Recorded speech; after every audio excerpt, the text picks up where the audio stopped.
Good afternoon. This is my second in a series of videos about the planning and the planning process. The first one, remarkably, after 3 weeks, has seemed to have quite a lot of views.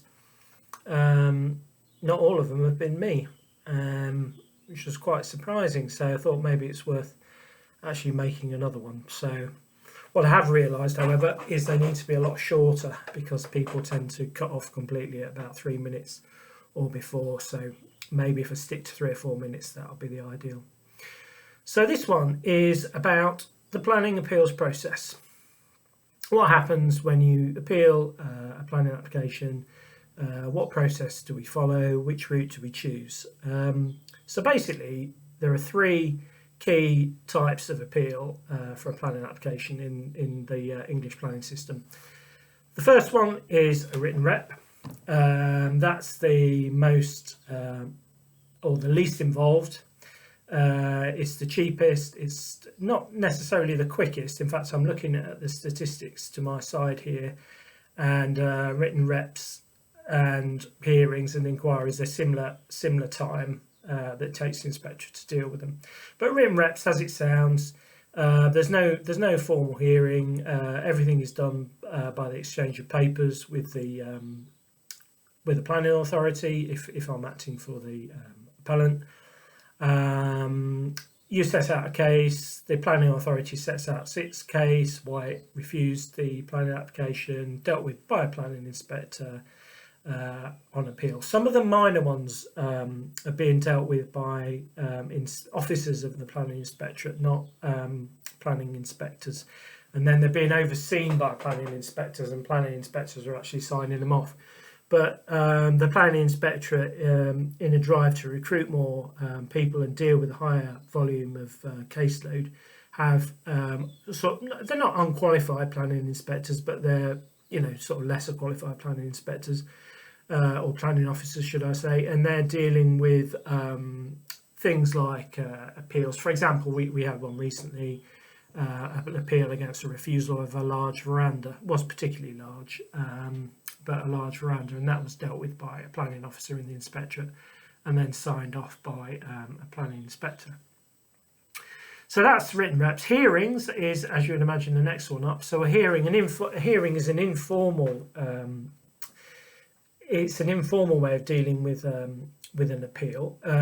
As it sounds, it is a hearing. It involves a planning inspector. It involves the appellant and the planning authority in a room with any other third parties that might have an interest. They're my favourite type of appeal process. They're much more collaborative. They're much more easier for everybody. They're less aggressive. They're less adversarial. They're more pleasant. They all seem a bit more positive, or seem to get a bit more of a positive review result, and involve everybody who wants to have a say in what's going on.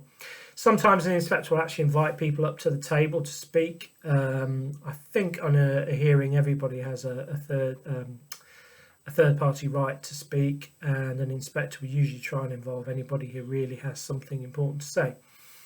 So that's the middle one. So you'd be looking at sort of applications maybe. For example, we did a holiday park scheme over in Lichfield. We dealt with that with a hearing rather than a public inquiry, a full 1-day hearing. I suppose in value, that's probably a £10 million scheme. Going up to inquiries. So an inquiry is something much more formal, more adversarial, usually involves planning barristers, not always. But it usually involves planning barristers. Quite often those barristers will be Queen's Counsel. My main involvement in inquiries is I've acted for a number of local authorities in fact all the formal inquiries I've done, I've been acting for local authorities. So I've acted for South Staffordshire Council on a number of occasions. I've acted for Newcastle Borough Council and so on. Now, my role in that is usually giving evidence, and in most cases being evidence in chief, so being the main witness for the main planning witness for the local authority in those cases.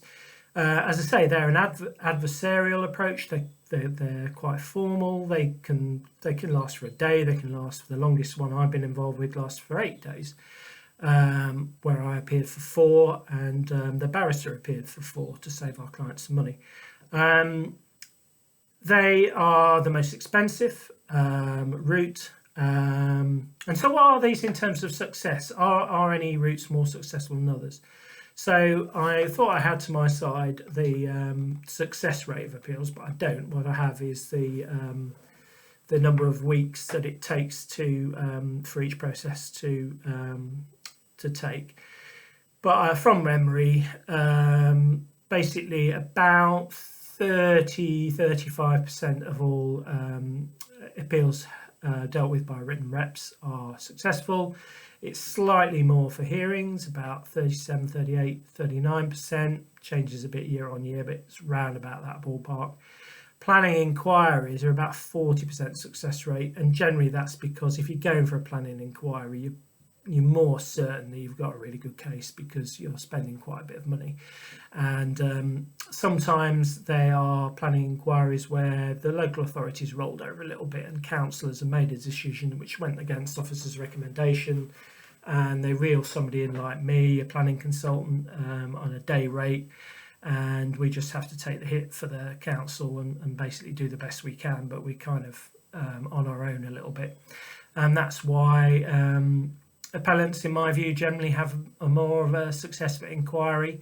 They have a lot of money riding on it. They might get a decent QC, and the balance is tilted slightly. That's not to say by any means that all planning inquiries are, the big things. You can choose to have an planning inquiry because of the complexity of the issues. If the issues are particularly complex, you might go down the inquiry route. One I dealt with, again on behalf of local authority, was a house which had been developed and then knocked down and then rebuilt again, and the question was, it was refused by the local authority, and there was obviously a lot of human rights issues involved. There's some very, very complex planning issues involved, and there's some very big issues at stake because somebody had actually demolished their own home and wasn't allowed to rebuild it. So they're sort of the more complex cases, and sometimes perhaps the ones with the biggest human impact. So there. Sorry, that was meant to be 3 or 4 minutes. It's actually ended up being 7 or 8. But you've got written reps, hearings, inquiries. Okay, thanks a lot. Bye.